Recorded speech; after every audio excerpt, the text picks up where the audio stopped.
The scanner blared a deafening alarm as it passed over Zane Volker's forearm, causing every alien in the security checkpoint to freeze.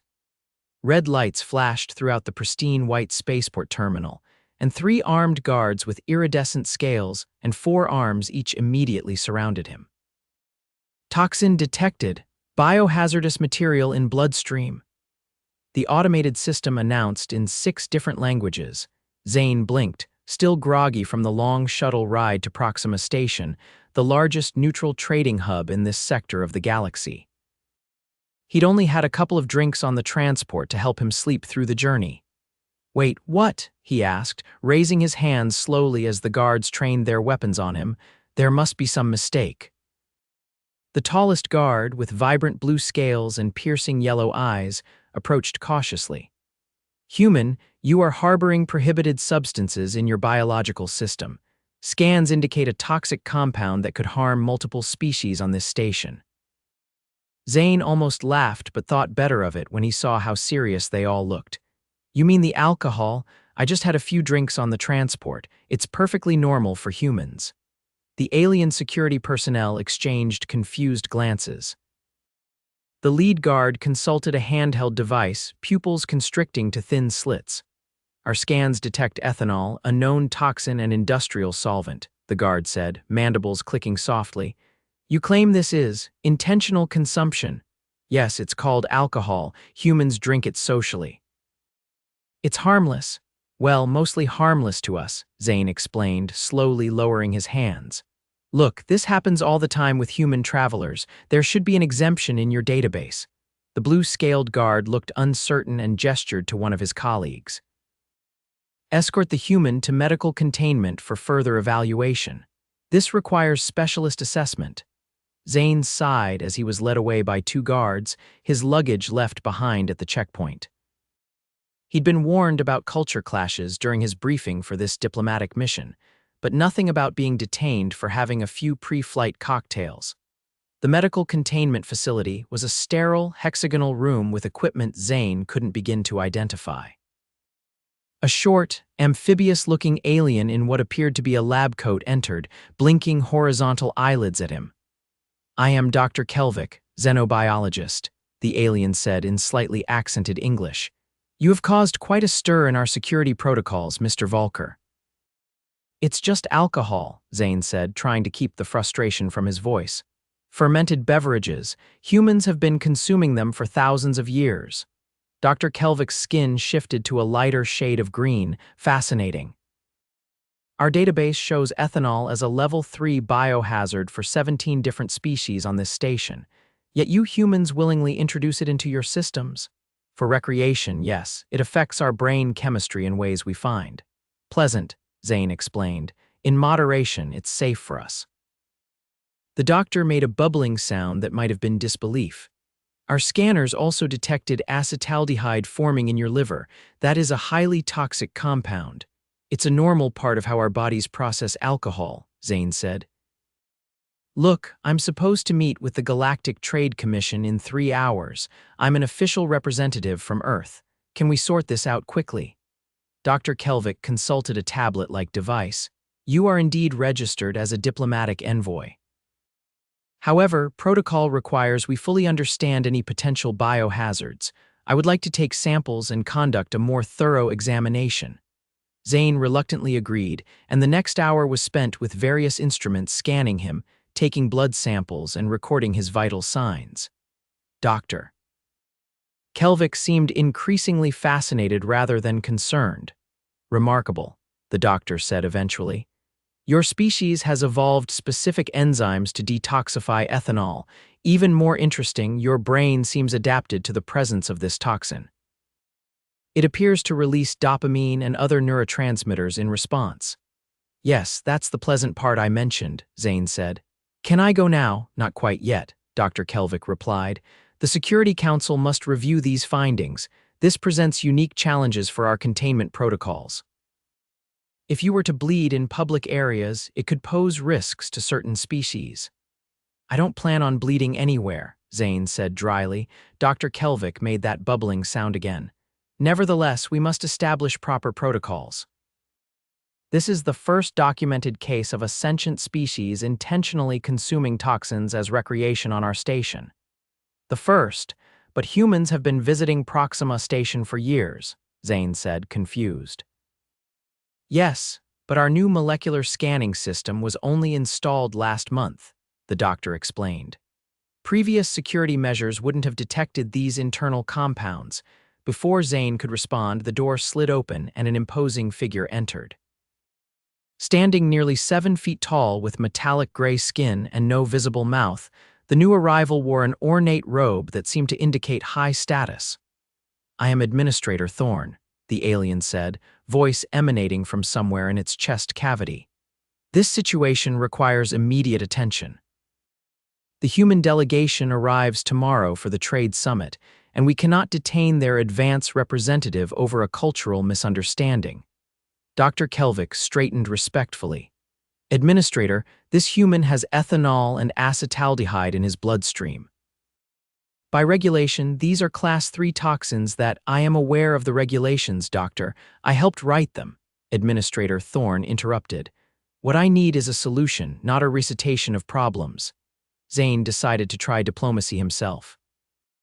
"Administrator Thorne, on Earth, we have a saying, 'When in Rome, do as the Romans do.' I understand your concern for safety, and I'm happy to refrain from consuming alcohol during my stay if that helps resolve this situation." The administrator's featureless face turned toward him. "That is appreciated, Mr. Volker, but it doesn't address the current presence of toxins in your system. They will naturally metabolize over time, yes. Yes, in about 12-24 hours my system should be completely clear," Zane confirmed. "Then perhaps a simple solution," the administrator suggested. "We create a temporary exemption for human metabolic processes, and you wear a biomonitor that alerts others if your blood is exposed. Would this be acceptable?" Zane nodded. "Absolutely. I'm scheduled to demonstrate our new terraforming techniques to your science council, and delays would be problematic for everyone." "Doctor," Administrator Thorne turned to Kelvik. The doctor's skin darkened slightly in what Zane assumed was the equivalent of a frown. "It is unprecedented, but I cannot deny the diplomatic implications. I will prepare the exemption and biomonitor immediately." An hour later, Zane was finally cleared to enter Proxima Station properly, wearing a small device on his wrist that pulsed with a soft blue light. Dr. Kelvik had explained that it continuously monitored his bloodstream and would alert nearby aliens if his skin was broken and blood exposed. As he was escorted to his quarters, Zane noticed other humans in the busy corridors of the station. Some wore similar devices to his, while others didn't. He asked his escort, a young reptilian security officer named Trex, about this discrepancy. "New arrivals get scanned with the latest system," Trex explained. "Those who arrived before the upgrade weren't subjected to the same tests. The administration is still determining how to implement the protocols uniformly.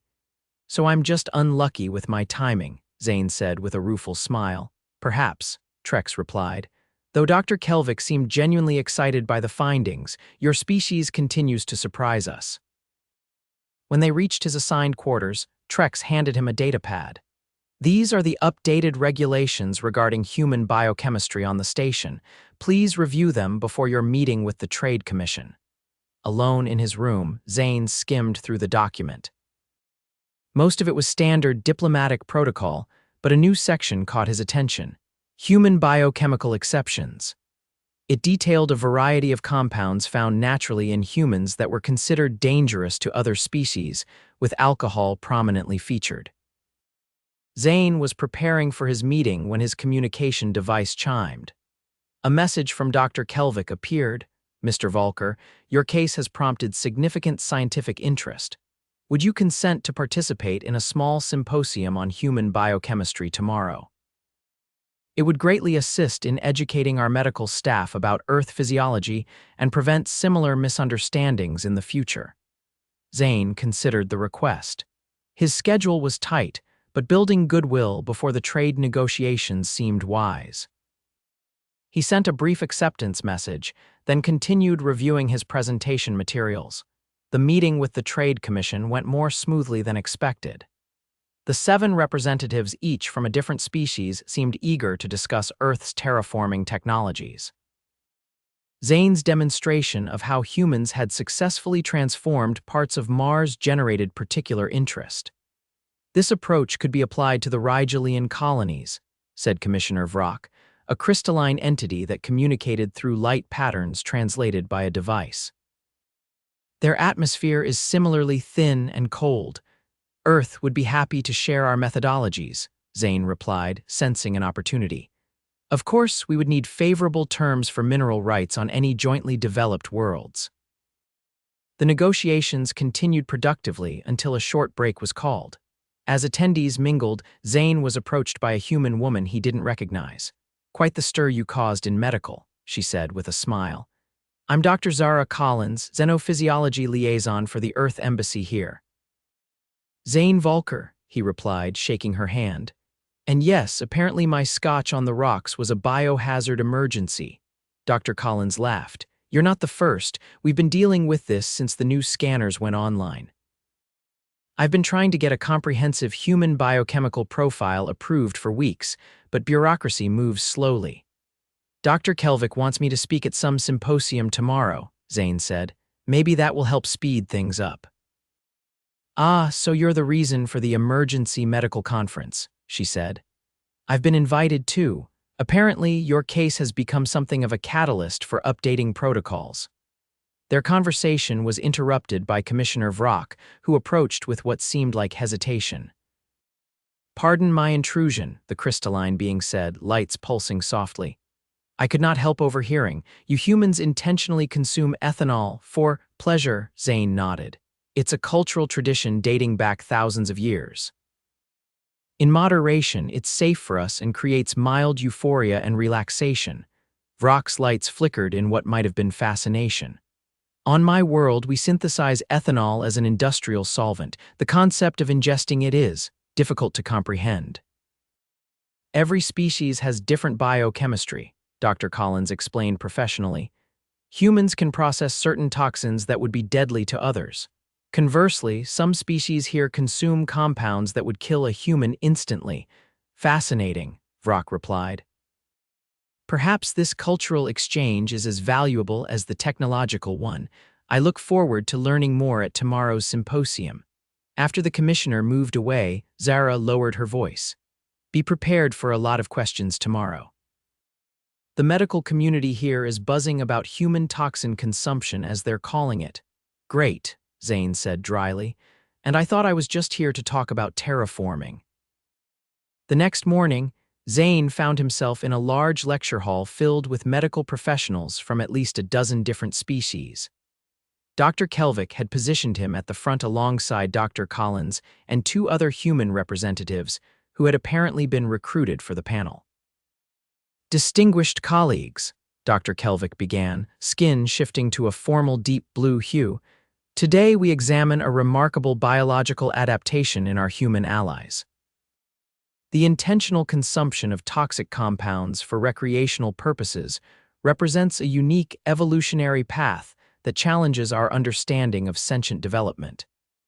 Zane shifted uncomfortably as nearly 100 alien eyes focused on him with scientific curiosity. "Dr. Collins took over smoothly. "To understand human consumption of ethanol, commonly called alcohol, we must first examine Earth's evolutionary history. Fermentation occurs naturally in fallen fruit, and our primate ancestors developed enzymes to process the resulting ethanol as a food source." The presentation continued with detailed explanations of human liver function, neurochemical responses, and cultural significance of alcoholic beverages. Slides showing everything from ancient wine ceremonies to modern cocktail bars appeared on the large screen. When it came time for questions, Zane found himself fielding increasingly personal inquiries. "Does the toxin truly create pleasurable sensations?" asked a gaseous entity contained in a floating apparatus. "Yes, in moderate amounts," Zane confirmed. "It reduces anxiety, creates mild euphoria, and lowers social inhibitions. Yet excessive consumption causes illness and impaired function," questioned a multi-limbed insectoid. How is this considered recreational? Dr. Collins intervened. Like many pleasurable activities, moderation is key. Humans have established cultural and legal frameworks around alcohol consumption to manage these effects. The questions continued for over an hour, ranging from biochemical details to cultural practices. Zane found himself explaining everything from wine tastings to college drinking games to a fascinated alien audience. Finally, Administrator Thorne arrived and called the symposium to order. Esteemed colleagues, this cultural exchange has been enlightening, but it must now conclude. The Trade Commission has reviewed the findings and approved a permanent exemption for human biochemistry regarding non-communicable compounds, including ethanol. A murmur rippled through the audience. Furthermore, the administrator continued, the biomonitor requirement will be lifted for all human visitors once their blood alcohol level falls below 0.03%, which our medical team assures me poses negligible risk, even in case of accidental exposure. Zane felt relief wash over him. The biomonitor had been constantly beeping with alerts from curious aliens scanning him, and he was tired of explaining what whiskey was. As the symposium concluded, Dr. Kelvick approached him with what appeared to be excitement. Mr. Volker, your case has prompted a fascinating research direction. We are now investigating other unique biochemical adaptations across species. Would you be willing to provide additional samples before your departure? As long as it doesn't involve any more detention, Zane said with a smile. No detention, the doctor assured him. But perhaps you could demonstrate this drinking process under controlled conditions. Many colleagues have expressed scientific interest. Before Zane could respond, Dr. Collins interjected. I think we should consult with Earth's diplomatic corps before arranging any demonstrations, Doctor. There are cultural considerations as well as medical ones. Dr. Kelvick's skin rippled in what might have been disappointment. Of course, I meant no offense. That evening, Zane received an invitation to a special reception hosted by the Trade Commission. When he arrived at the designated location, he was surprised to find a space designed to resemble an Earth-style lounge, complete with a bar stocked with human beverages. Commissioner Vrock approached him. Mr. Volker, welcome to our attempt at cultural exchange. After today's symposium, several commissioners expressed interest in understanding human social customs better. We hoped you might guide us. Zane looked around at the gathering of alien dignitaries, all watching him with curiosity. I'd be happy to explain our customs, but I should note that alcohol affects humans in ways that might not translate to your species, and many of these drinks would be toxic to you. We understand, Vrock assured him. We have prepared appropriate consumables for each species present. This is purely educational. What followed was perhaps the strangest diplomatic event of Zane's career. He found himself explaining the concept of toasts, the difference between wine and spirits, and the cultural significance of sharing drinks. The aliens observed human customs with academic interest, raising their own specially formulated beverages in mimicry of Earth traditions. Administrator Thorne approached as the evening progressed. An interesting cultural practice, this communal consumption of substances that alter consciousness.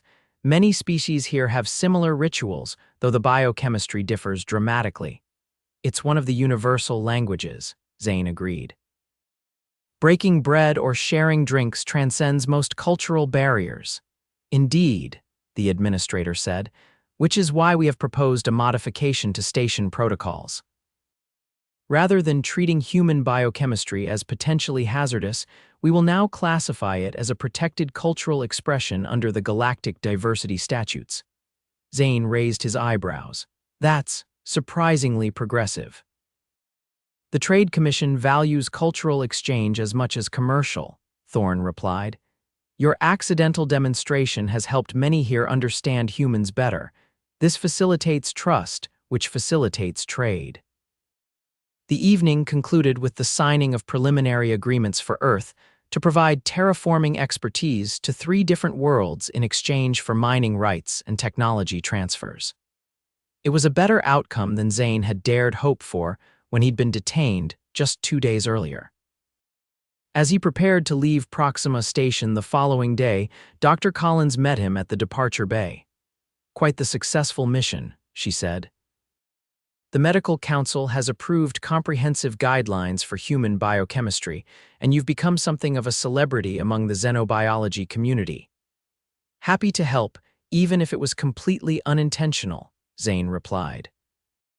"Though I suspect my reputation as the toxic human will follow me for a while. Actually, they're calling you the adaptive consumer in scientific circles," she said with a smile. "Your case has opened up a whole new field of study in xenobiological adaptations.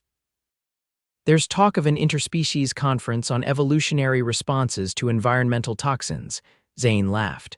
"All because I had a few drinks on the transport. Sometimes the best diplomatic breakthroughs come from unexpected places," Dr. Collins said. "Oh, and this is for you." She handed him a small package. Inside, Zane found a metallic flask engraved with symbols from various alien languages. "It's from the Medical Council," she explained. "It's designed to be completely sealed against accidental leakage and includes a built-in scanner that will alert you if your contents would be dangerous to nearby species. They call it a cultural exchange container." "That's actually quite thoughtful," Zane said, examining the flask.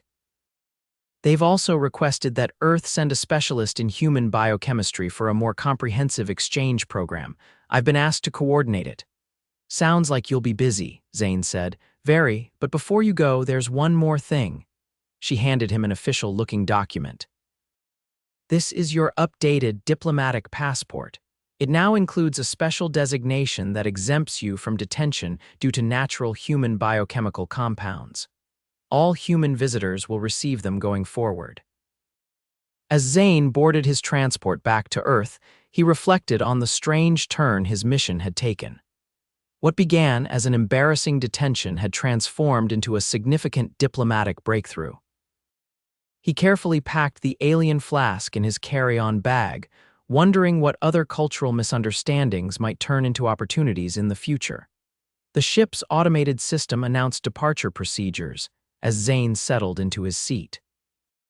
A Meridian flight attendant, distinguished by her silver-tinted skin and elegantly swept-back cranial ridges, approached with a tray of beverages.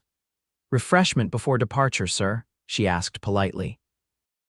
Zane glanced at the selection of drinks, including several human alcoholic options, now clearly labeled with small universal biohazard symbols alongside human-appropriate consumption ratings. "No thanks," he said with a smile. "I think I'll wait until I'm back in a jurisdiction where my blood isn't considered toxic waste."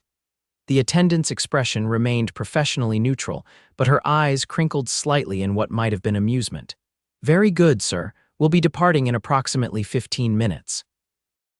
As the transport pulled away from Proxima Station, Zane watched the massive structure through his viewport. The incident would make an interesting addition to his mission report, though he doubted anyone at Earth's diplomatic corps would believe that getting intoxicated had actually improved interspecies relations. His communication device chimed with a message from Dr. Kelvik, "Mr. Volker, our preliminary research based on your case has yielded fascinating results.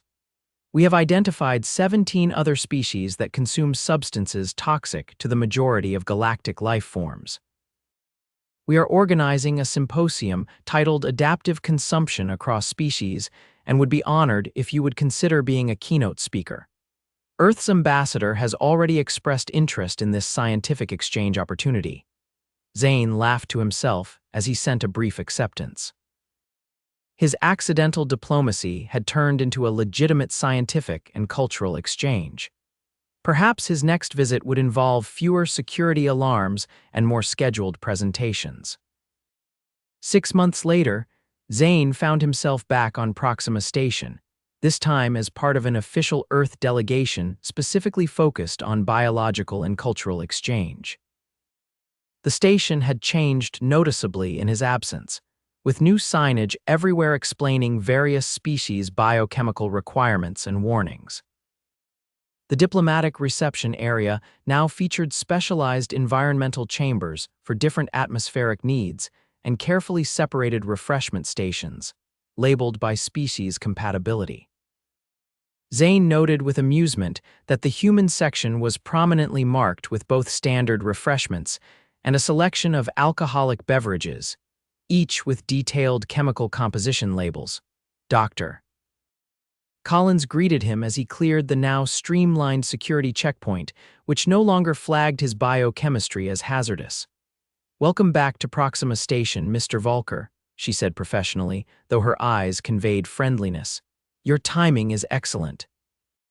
The first Interspecies Adaptive Consumption Conference begins tomorrow, and your case study is the opening presentation." "Still can't believe my hangover became a scientific breakthrough," Zane replied as they walked through the busy corridors. "It's gone well beyond that now," she explained. "The research sparked by your case has led to the identification of unique adaptations in over 30 species. We're establishing new protocols for biochemical diversity protection across the Galactic Alliance." They entered a large atrium where representatives from dozens of worlds mingled. Zane noticed several sections were cordoned off with atmospheric barriers, allowing species with incompatible breathing requirements to interact safely. Administrator Thorne approached them, accompanied by Dr. Kelvik and several officials Zane didn't recognize. "The catalyst returns," Administrator Thorne said, the tone of his mechanical voice suggesting approval. "Your unintentional contribution to interspecies understanding has had far-reaching effects, Mr. Volker." "I'm just glad something positive came from the misunderstanding," Zane replied diplomatically. "More than positive," Dr. Kelvik said, skin shifting to an excited orange hue. "Revolutionary. We have completely revised our approach to biological diversity. Rather than applying universal standards of toxicity, we now recognize evolutionary adaptations as unique biological heritage deserving of protection." One of the unknown officials stepped forward. With multiple eye stalks and a hovering translation device, the alien introduced itself as Ambassador Kuril from the hegemony of Altuvia. "Your case has opened diplomatic channels previously thought impossible," the ambassador said through the translator. "My species consumes hydrogen sulfide, toxic to most oxygen breathers. We were long considered too biologically incompatible for close relations with many worlds. The new framework of adaptive biochemistry has changed that perception." Zane found himself at the center of attention as more officials came to express similar sentiments. Species that had been marginalized due to their unique biochemistry were finding new acceptance under the principles developed after his case. The conference itself was a remarkable gathering. Scientists, diplomats, and medical professionals from across known space presented research on evolutionary adaptations that allowed different species to thrive in environments or consume substances toxic to others. Zane's keynote address, titled "The Cultural Evolution of Toxin Consumption in Human Society," was received with fascination. He explained how alcohol had shaped human history from ancient fermentation techniques to modern regulatory frameworks. What began as an accidental adaptation, the ability to metabolize naturally fermenting fruit, became a central element of human social bonding, he explained to the packed auditorium. This illustrates how biological adaptations can transcend their original evolutionary purpose to serve cultural functions. The week-long conference concluded with the signing of the Proxima Accords on Biochemical Diversity, establishing new guidelines for interspecies contact that respected unique evolutionary adaptations rather than imposing universal standards of biological safety. At the closing ceremony, Administrator Thorne presented Zane with a ceremonial medallion. "For contributions to interspecies understanding and the advancement of galactic cooperation," the administrator announced. What began as a security incident has blossomed into a new framework for diversity appreciation. As Zane accepted the honor, he caught Dr. Collins smiling proudly from the audience. The accidental diplomat had helped bridge a gap between worlds that no one had even recognized needed crossing. Later, at the celebration reception, specially designed environmental chambers allowed representatives from dozens of biochemically incompatible species to share the same space while consuming their own unique refreshments. Dr. Kelvik approached Zane, now wearing the formal attire of a newly appointed director of xenobiological relations. "Your toxic blood has changed the galaxy for the better, Mr. Volker," the doctor said with what appeared to be genuine warmth.